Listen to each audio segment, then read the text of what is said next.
All right, welcome into the Bobby Carpenter Show, and excited to be with you here on this Friday. Big Friday for me. Schlegs, thanks for being a part of it. We ended our broadcast on the Morning Juice with Beam, myself, and Shark today. Schlegs, you were part of the inception of that, and I get to talk to you every day on here, so that's all good. But thank you for coming in this morning. 100%. Really appreciate it. I thought it was a great way to go out. You added a lot to the show, and it was a lot of fun. And rarely in life do things get to end maybe the way that you want them to. So it was an awesome thing that I got a chance to play this morning about Colonel Chamberlain. I always try to say, hey, Coach, life's about positivity. And, Pat McAfee said, life is wrestling where, either people are heels or baby faces, you're good or bad. And if, you're bad, then you're just a heel. And that's what you are. And there's people like that. And then there's people that come into your lives that are a positive influence that help you a lot. Well, and then those people, they're deemed the babyface. And so that's tremendous. And there's a book that at Ohio State, Ryan's had guys do this. And Tress used to do it. I think Urban, they did it a little bit. We'd always have a book to read in the offseason. The upperclassmen, they'd present it to the younger guys. And I look at some of the books that we read, and, Today Matters, If It Ain't Broke, Break It. What It Means to Be a Buckeye was my senior year, which was stories about all the different Buckeyes. And then they did a second edition of it, and I was grateful to be a part of that and to be included among some of the Buckeye greats. And just your story of Ohio State. I think that's always important to kind of know the players you're playing with. And we talked about the uniforms and the jerseys and, renting them versus buying them, and got into that a little bit earlier this week of, what your jersey is and how it reflects you and the guys that have worn it before. But there's a book that Tress had him read. I want to say it was like 2009, 10, 8, 9, 10, somewhere towards the end and after. I think it was 11. Was it 11? Was it the only end of that 11 season? It may have been the 10 off season into 11. Going into the 11 season before he left, because I remember doing this book right when I got there. So Jerry Rosinski bought the copy of the book and gave it to me. Fick used to reference it all the time. It was called The Traveler's Gift. And it was long and short of it, which by the way, I was looking through my bookshelf over there yesterday, and I must have let somebody borrow it, and I cannot find it anymore. And I'm going to have to rebuy it because it's a great book, I think, on life and leadership. And I think it's a very easy and read, but it basically goes through the inflection points of the time traveler getting to go and meet with all of these people, the moment before their critical decisions that they've made. And I can't think of all of them off the top of my head. Abraham Lincoln, before he said his Gettysburg Address, Truman before announcing that he was going to, before the decision to drop the atomic bomb. And then another lesser known one, also from the Civil War, Colonel Chamberlain. And with each one of them, there was an association with like a phrase or a theme that they had. And Colonel Chamberlain's was be a man of action. And I played this morning on my local show. And if you're into leadership and you just like self-improvement, leadership, all these things, I get to speak. I do some of that. I've been building some stuff out. Ryan Hawk does a tremendous job with his Learning Leader podcast, AJ's older brother. And he had a historian on talking about Colonel Chamberlain. And it's at the Battle of Gettysburg. Union Army is pinned down. And the Gettysburg, as people look at, was essentially the turning point of the Civil War. And if the South would have won, I don't know if they win the war, Schlegs, but it probably goes a lot longer and is much bloodier. And maybe the Union just concedes. It says, hey, you know what? No mas, we could beat you, but the bloodshed is just too great. Or maybe there's another million lives lost just because it drags on for more years. But they're at the Hill of Little Round Top, and it was on the left flank of the Union Army. And Colonel Chamberlain was there with the Massachusetts division, and he was tasked with protecting it. There's about 200 soldiers there, and Colonel Chamberlain wasn't a soldier. He was drafted, enlisted, and drafted or enlisted, and then became in charge. He'd only been a soldier for about a year, and he had to protect the flank. They're getting battered by the Confederates. It's the Alabama regiment on the other side. Waves and waves keep coming, and eventually they're running out of munitions. Their ammo is low. They have not much left, and he chooses at that point to be a man of action. And in being a man of action, they didn't have much left. And so the only other option, and this is one of my favorite things from old school movie, Schlegs, whenever they drop the fixed bayonets and you see the guys like, we may have guns, but we're going into hand-to-hand combat. So you put the bayonet on the end of the rifle, fix bayonets, and then he orders his men to charge with him as well. And they're able to turn back the Confederate army, thus preserving the flank and ultimately allowing the Union forces to win at Gettysburg, and then ultimately turning the tide of the war as they pushed away. I believe that was the Army of Northern Virginia, which was the biggest army, and it was General Lee's for the Confederacy. And so that was a huge turning point to be a man of action. I used to hear Fick Schlegs, and I know you did. Fick would talk a lot about that as well. Be a man of action. Whatever it is, get as much information as you can, and then make a decision and go. And good or bad, like I said, try to pull in as much as you can, but ultimately you have to be decisive with what you're going to do. And it's something that's resonated in my life, and I hopefully that'll resonate in some of the people that are hearing this and listening as well, and they'll be able to figure this out and move forward. But Schlegs, you know what? Be a man of action. That's all I want to tell you. Yeah, well, I remember this book for man of action. The first chapter was "A Buck Stops Here." And I think so many times everybody wants to pass the buck. They don't want to take on responsibility. And that was like a buck stops here and a man of action. It's like I tell people all the time, like the one thing you could say about the Armory right now is like, we have 2 freaking bathrooms. Well, why? The building was built in 1914 and it was the Livingston family seed storage place. So if I wanted to wait on the city like we have for the last 15 months, we wouldn't have this awesome facility that's trying to change people's lives. So guess what? A patent quote that also resonates with being a person of action is a good plan executed violently today is better than a perfect plan executed next week. And that is the point. And I think like in tying all that together, even as we've heard people talk about play calling and big games and stuff like that, and what you saw in the playoffs and what you did it, and why like Ryan Day has so much confidence. Now it is that person of action. It is the let's run a screen here, or it is the hey, it's third and whatever. Let's throw it up. This is what we're seeing. Let's do it. Like be a person of action. But that is not just in football. It's also in life. It's where you are in your family. It's where you are in your business. So again, like all the things that we talk about in here, Bob, are things that tie in, and those 2 things of that are always something that stood out to me. So one of the other things you mentioned, did you say, I'm sorry, I dipped out for just a second, the buck stops here. Do you know who that was associated with? Yeah, Truman. That was the atomic bomb. An atomic bomb, that was because him. ultimately he's making that decision. Like you've got to own it, and you have to own all of your decisions and everything that's ultimately a part of them. And as we lean into this and look forward to this, and this may seem like a long prelude or interlude to before we start talking about sports, but I think there is an element where, there's you always hear Woody Hayes was big into this, the sports and military relationship because of the men you're leading. And we make the analogies all the time. And sometimes it gets a little loose because very rarely is someone dying on a football field or in a battle of competition. Much different than our military. And so I always reserve that and say I have great respect for those men and women who serve and do those things for us.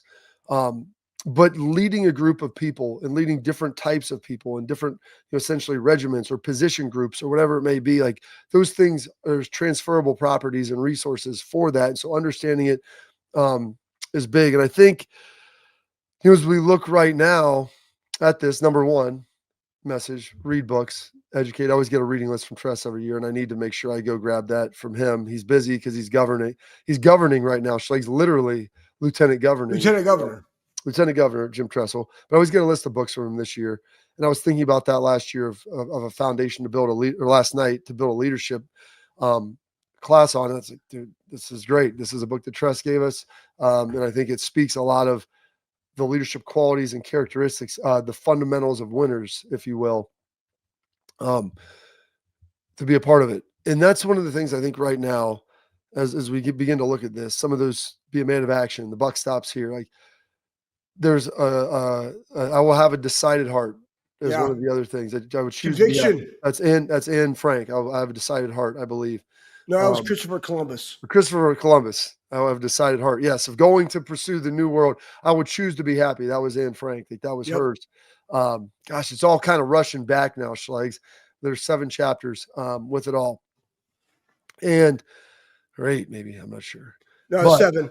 7. Look at you. Look at you. I need to go back. I need to dive back into it. We'll have a conversation offline about this later. But that's one thing that college sports has failed to do. The buck has stopped nowhere. They've passed the buck. They passed the buck around more times than Schlegels is passing a bull in his sophomore year of college, high school, senior year. I don't know. Pick your year.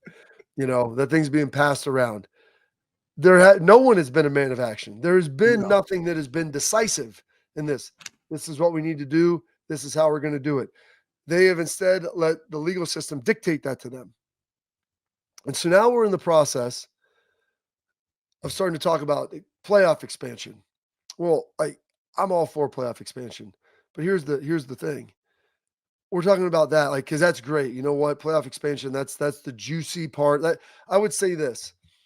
Playoff expansion, Schlegs, that's like, you sit down with your wife, if you're building a house or anyone's ever done a renovation, that's you're picking out your countertops, you're picking out your cabinets, what the floors are going to look like, the paint color, appliances, like all the stuff that's fun.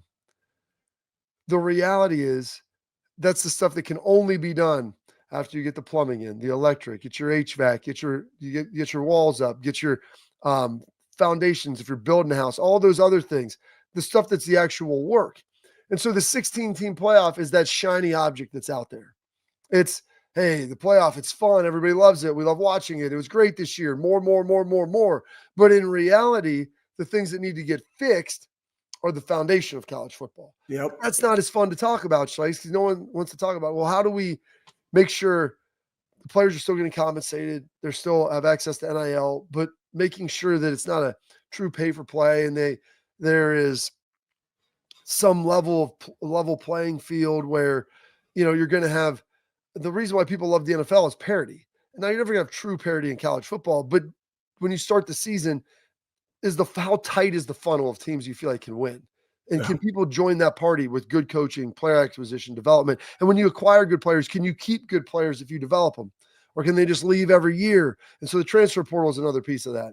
Getting the eligibility piece figured out where guys are suing. Well, I don't want my JUCO years to count. Boom, here's more years. How does all of this work? And so that's the problem, Schlegs, being a man of action, being convicted, getting this figured out, because that's the ugly part. It's the part that's not as much fun. It's the part that no one wants to talk about because there may not be good answers, or maybe there's multiple good answers in some questions, but sometimes it's picking the least bad and then trying to mitigate and massage that and figure out how you can pair that with other decisions to make it all work together. But it's not easy, as opposed to, hey, we'll just go to 16 teams. That's great. But then when you do that, the foundation's still crumbling. There's still issues here. What's it going to look like in 3 to 5 years? And then also, how we determine who these teams get in. I mean, my man Bo Bishop had a great line this morning. He was on after me in the mornings on 97.1. He's like, and it's the truth. And it's the old history saying, the victors write history, and so the Big Ten and the SEC are writing this. The Nick Sabin element coming in. So we're going to get into those two things next. But that's a big piece of it. And what are some of the considerations, how this is going to work? Well, that's what we're going to have to figure out. And we'll figure that out here. We'll try to help solve those problems for you here on the Bobby Carpenter Show. We've got our friends over at Export, and they want to protect what matters most with Export mouthguards, trusted by professional athletes and designed by NHL team dentists. Export mouthguards are scientifically tested to help absorb those high-impact hits, protecting both your teeth and your brain. Export mouthguards feature 3 layers of advanced protection, including a patented use of carbon fiber. They custom 3D print that bad boy right to your grill for more protection, max comfort, clear communication, and better performance, so you can focus on your game, not on your gear. Don't take chances with your safety. Visit exportguards.com/Bobby. It's important to do that because then you can save 15% on your order. Export, protect what matters most. More of our solutions and proposals coming up next.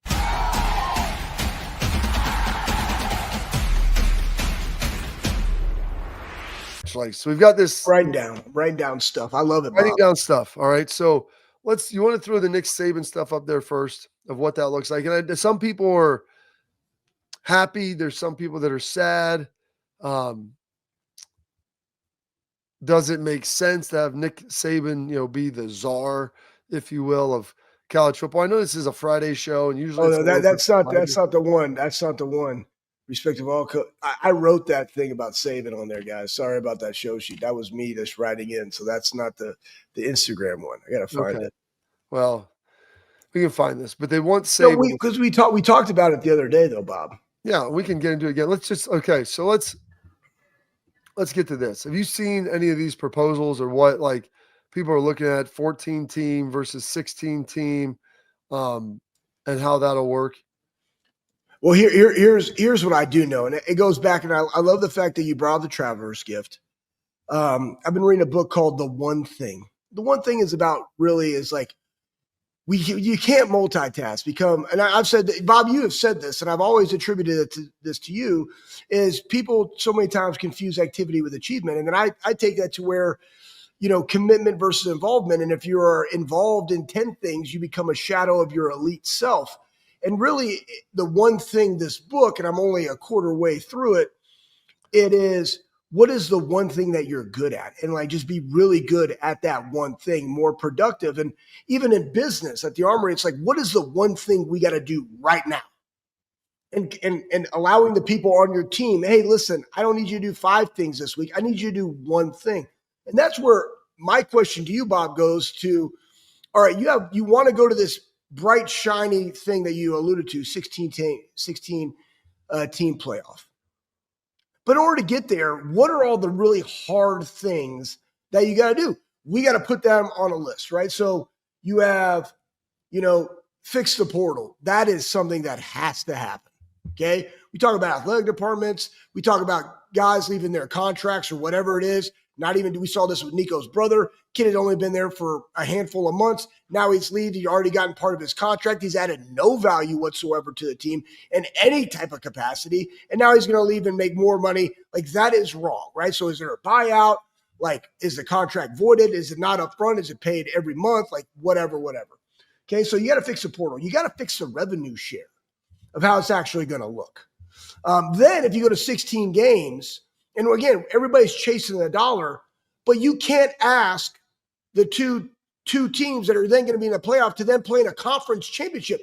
In the NFL, they don't have the division championship. Like, you won the division through the year. So does that mean now we got to change all schedules where all teams that we have talked about on this show, Bob, about more teams? I know the ACC was talking about reducing games for basketball, right, to give more good on good outside conference help because they only had 4 teams that made the tournament this year. Same thing in football. Does the SEC go to 10 games, right? Get rid of the FCS games that they all play. Say, we're going to play a 10-game conference schedule, 2 non-conference, and boom, there you go. But you can't play an additional 13th game to then go into another 4 games. Like, that's a competitive disadvantage, honestly, for those 2 teams.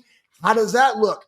You have to, so then what is the one thing we got to do now to then go to this one thing, to go to this one thing? The problem is, where does the buck stop and who's making that decision? To me. And that's why I like this Sabin-esque thing. And we had Bill Benner talking about it, Bob, of, I would like for somebody to have more of an administrative role, but like, you can surround that guy that has the ear and the credibility with the coaches that understands what is needed from them, who manage and run the teams, to be able to put the best product out there. But it's like, what of those things that I brought up is the one thing we got to fix, and what is that order? And that's how you have to attack it. You can't multitask it, because we see where we are now, where everybody's just trying to go to this 16-game deal when we haven't even figured out the revenue share of that yet. Yeah. There's a lot there, Slags. And like you said, a lot of that comes into the traveler's gift of just no one's had any conviction on how they want this to look. And there's a lot of jostling and pushing back and forth, and the push between going 14 to 12. And I will say, I think Nick Saban is the guy who will look at this and say, what is best for all of college football? What makes this work?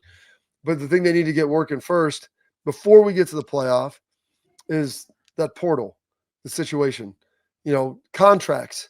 When you sign with a school, like, hey, I said 2 years, man. You make a commitment, it's 2 years. You want to leave after that, that's cool. I'm fine with it.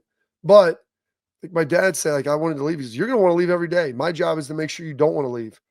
Like, how hard was it when you first got to Air Force, Slags, and you're doing like a lot of stuff? Yeah. I mean, I chose that. I chose it, but it doesn't mean that every day you're thinking like, man, did I make the right choice? sometimes like, this sucks. Like, if given the option of like, hey, do you want to go do this right now in this specific moment? Or do you want to go somewhere and like lay by the pool and drink some beer? Like, yeah, I'd rather go lay by the pool and drink some beer because that's what human nature is going to tell you to do, to pick the easier path. And so when you go somewhere, understanding that if a coach cares about you, it's going to be hard. And so you need that 2-year commitment.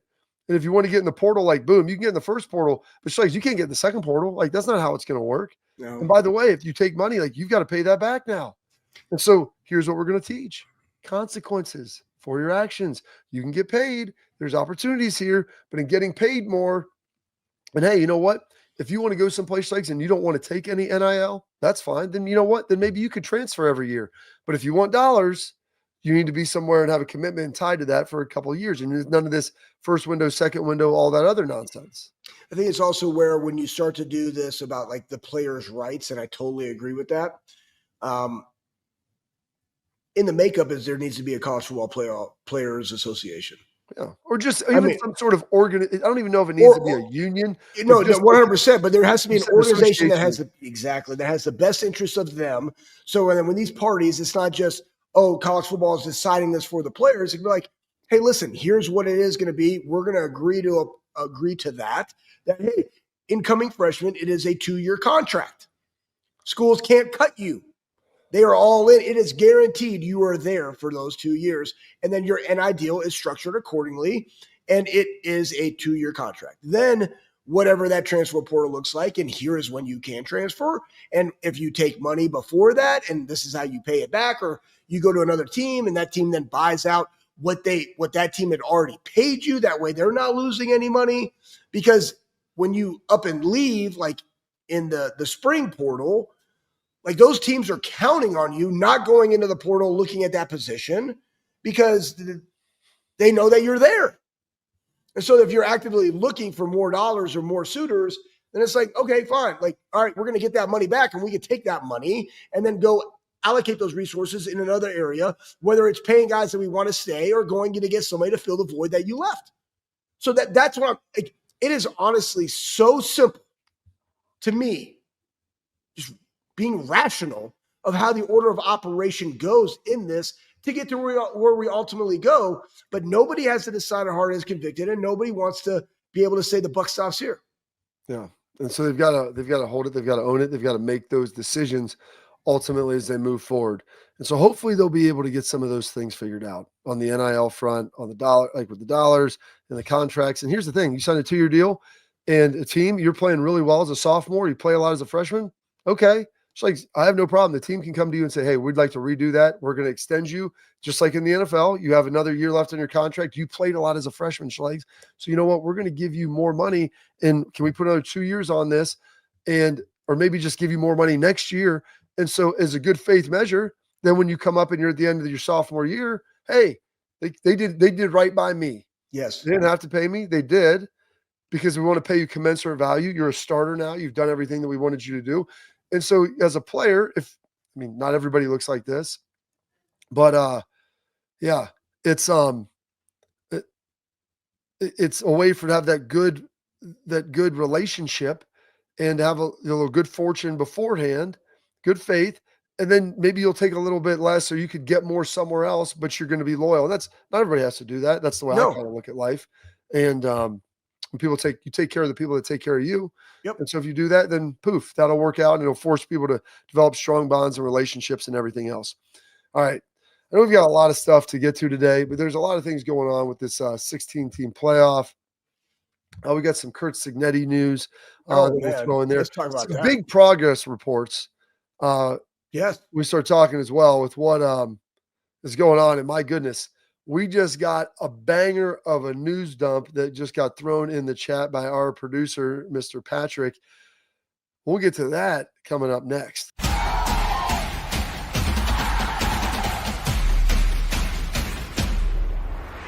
Usually do things rarely break live. And today, this came out earlier on Friday morning.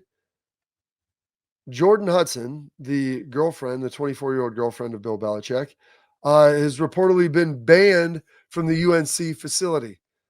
I'm curious who is reporting that. Pablo Torre of ESPN, or I don't even know if he's still with ESPN. He was for a long time. Pablo Torre reporting that one Belichick family source adds, there's a deep worry for how detrimental Jordan can be, not just for North Carolina, but for Bill's legacy, reputation, everything he has built and worked for decades. So I wonder if this is him, if this is UNC,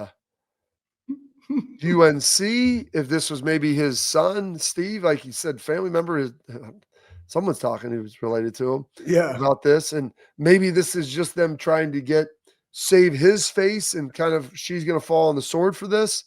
I'm not sure. Yeah, Pablo Torre, formerly of ESPN, reporting that on Yahoo Sports. To me, that's fairly significant, Schlegs. This is amazing.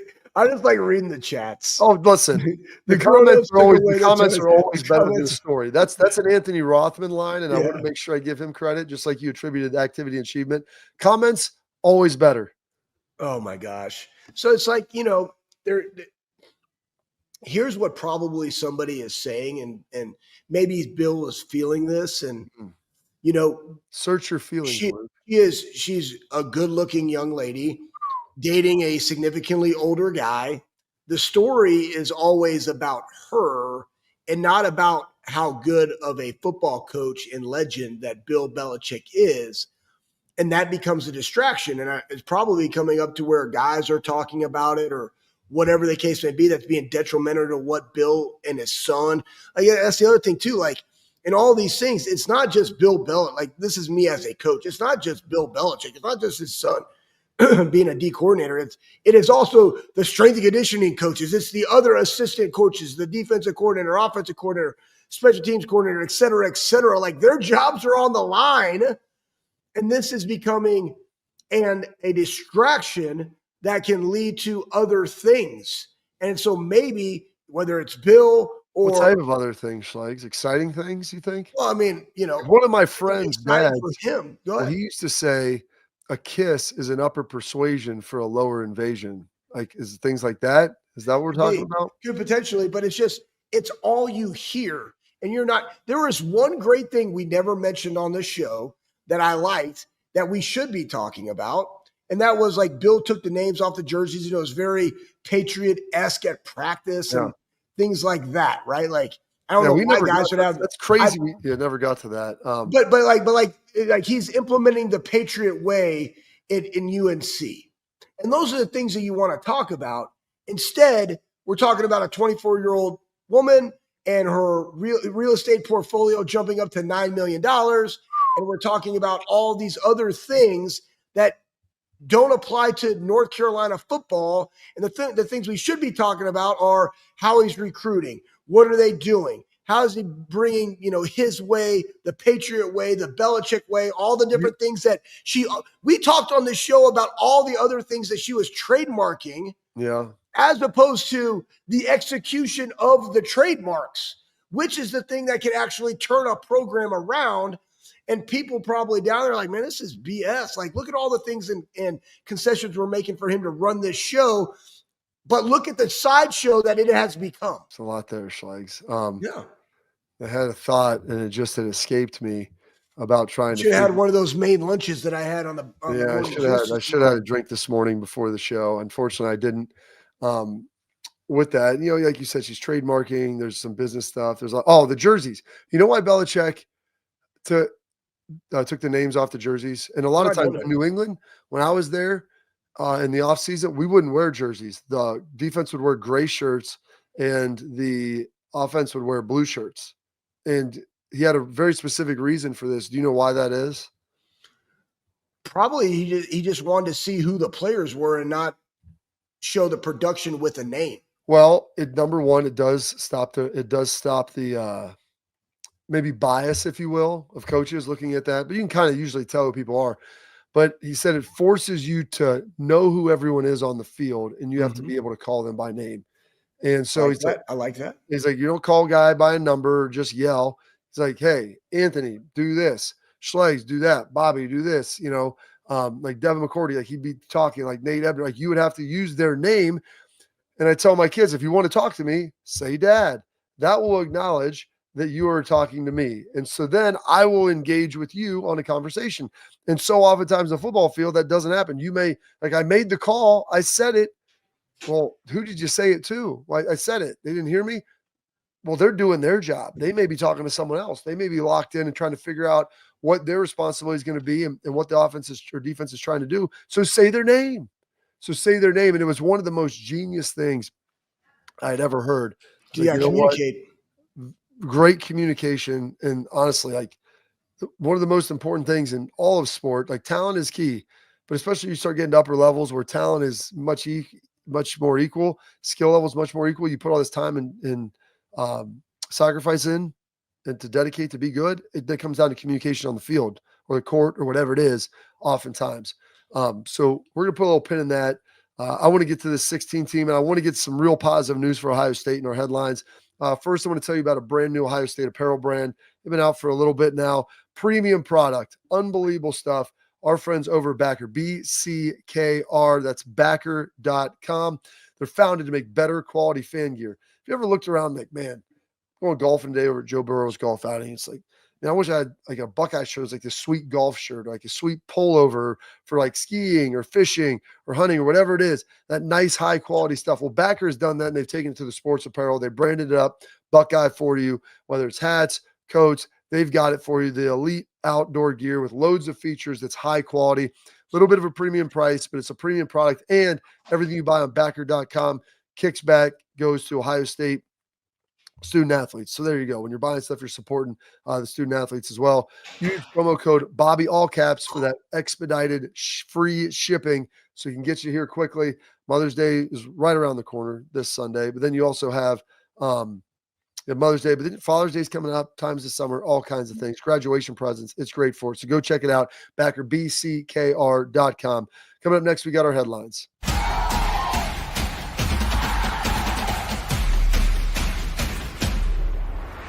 All right, Sykes, the NCAA put out their progress reports about how teams are doing and how you produce. Your progress report is like some transfers, but it's, in fact, I'm not sure exactly all the ingredients, and there's a very complicated formula. It basically comes down to who's coming into your program and how do they leave your program. Are they in good standing? Are they graduating? All of those different things. And Ohio State just won the national championship, and so that's great. And this is off Reddit College Football. Only 5 Division I football teams have ever maintained a perfect academic progress rate over 4 consecutive years. And Ohio State obviously has done it, I think for 5, because it's 22 to 23 they did it. And then also for this last year, they had an APR is what it's called. I think APR of 1,000. And that's a testament to Ryan Day of what they've been able to do. Not only do you have great players and you're playing really well on the field, but you're also making sure guys get it done in the classroom. You're bringing in high quality human beings, and they're committed and they're to the university, and they're good representation of what a student athlete should be. Yeah. I think the M is Mercer. Yep. They have some striking machines. I think the C is Columbia, if I'm not mistaken. Well, you have Harvard. Is that Columbia, that lion looking thing? I think so. Okay.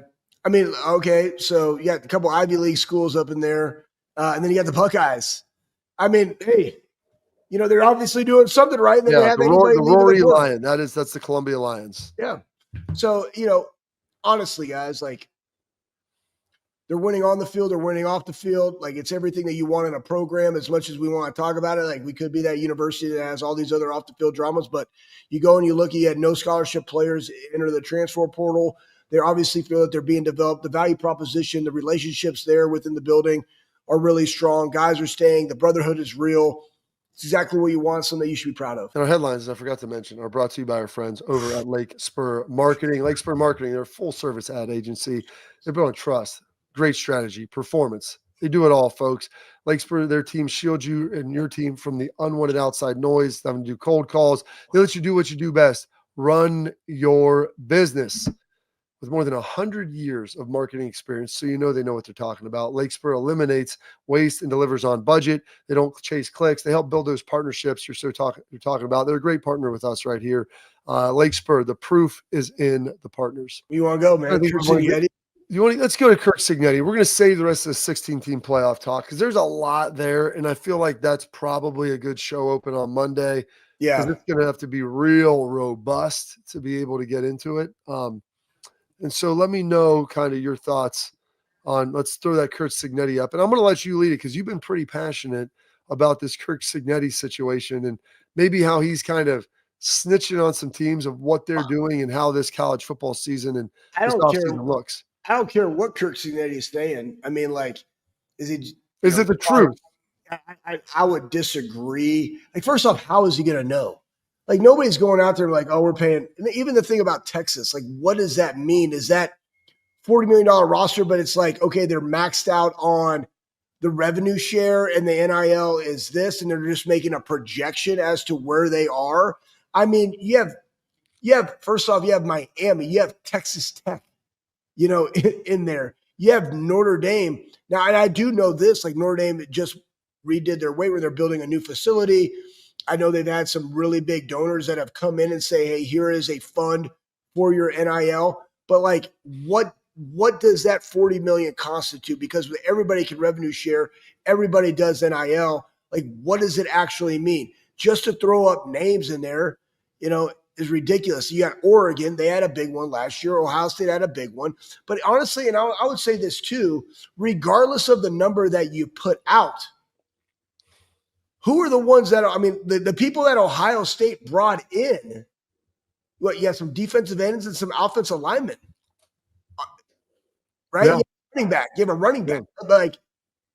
But that's it. So that money is obviously being spent on players. And who cares if you're spending it on that was my whole thing of even last year with our NIL. They were predominantly all of our guys. And we've already talked about how good it is that you can keep guys in college, not just for their success to go in the NFL, but also for what they can do in your program, because we do know that veteran-led teams have a greater opportunity of winning a natty. Consequent, Michigan in 23, Ohio State 24, heavily veteran teams. Yeah. So who cares? So here's the thing. Like you said, is it paying to bring in players, or is it the retention of some of those veteran players? Like, if you're paying your own guys, like that's what Ohio State did. They talked a lot about that schedule, and boom, Ryan didn't even buy a roster. We kept our roster, brought in a couple of guys, brought in a couple of guys this time. Like, that's how you do it. You fill in some of the gaps, and you know what? You may have a gap, and there may not be a good guy to fill it with. So then you have to speak more about that, Bob, because that goes into the integrity of your program. And we've all known that, Ohio State was looking in the portal for a fit in the defensive line, but keep going about that. Well, and if you can't find a defensive tackle, then that may be what you kind of need, that is fits your culture or is better than the guys you currently have. Like, there's no point in bringing them in. And so I think that, early on, people had kind of done that. Ohio State, there's a couple guys they made mistakes on early with that. And it's like, we're not bringing guys in just to bring them in. If they're not better than the guys we have, and they don't necessarily fit, and they're not grinders and all those things, then we don't need them. We don't want them. We'll keep developing and working on the guys. Coach your guys better. Yes, we'll coach them better, and we'll make them. Well, like I said, you get on your D-line coach, your receiver, whatever it is, what position group, and you help. This is where we need these guys to be. Let's go get them there. And that's it for our headlines today. Great little talk on that Kurt Signetti and some of the dollars and things. Like, it is. I think those numbers are fairly accurate. And so, like, people can get upset. That's why we need adults in the room to be able to solve this problem and figure it out. And that's why we opened the show talking about that. So hopefully we'll get that done. Coming up next, we got our tailgate talk. We had some great comments. Shlay's the one show you were just on briefly. We had my man A. Ward Sports on. People were pumped to see him get back. There's some great comments and questions from that show. So we'll get to them next.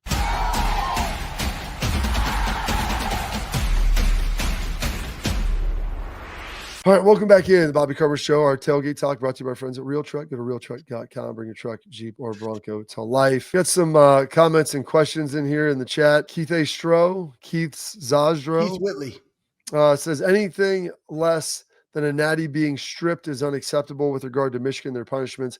If they get to keep that, then it teaches all kid, including my 13-year-old daughter, not only it's okay to cheat, but you should just go and do it at all costs to get an unfair advantage.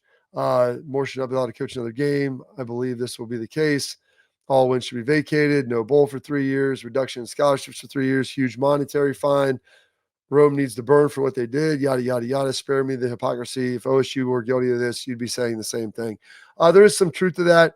That is like the extreme of the extreme penalty strikes. I don't think it'll ultimately get to that. I think there will be elements of those that will be of those penalties that will be in there, though. Yeah, I would say this. Like, first off, I'm not gonna like. It's good. What does it show my kid? Like, I sure in hell don't want my kid to know anything about what this world perceives to be right, wrong, or indifferent. Like, I'm gonna teach him that. Yeah.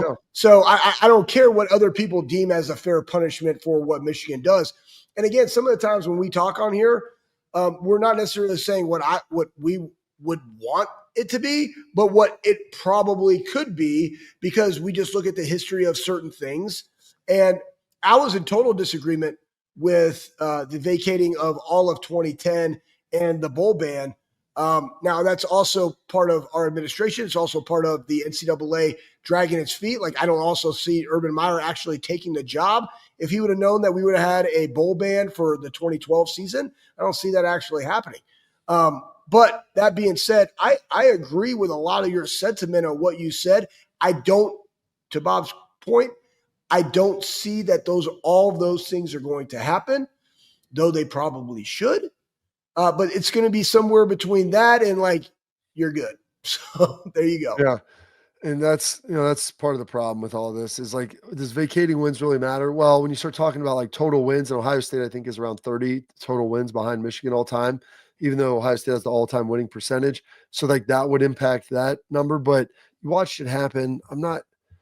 I don't know. Like, you watched it transpire up there. Like, and so taking stuff down, the vacating of wins, sure, but they won a national championship. I watched it happen. There were means that led to it that maybe were a little scrupulous, but I don't know. I don't know what a good answer is. I think the monetary fine, reduction of NIL, scholarships, that should be enough of it moving forward. And we'll see kind of what else they come up with. You just got to hurt them. Like, meaning like you got to put them at a competitive disadvantage moving forward. That's the why. I mean, that's the how you do it. And we'll see how that ultimately looks. All right, coming up, we'll wrap up the show. Schlegs, you want to do some John Daly action? Sure. There we go. We got a little John Daly nugget for you coming up to wrap up the show.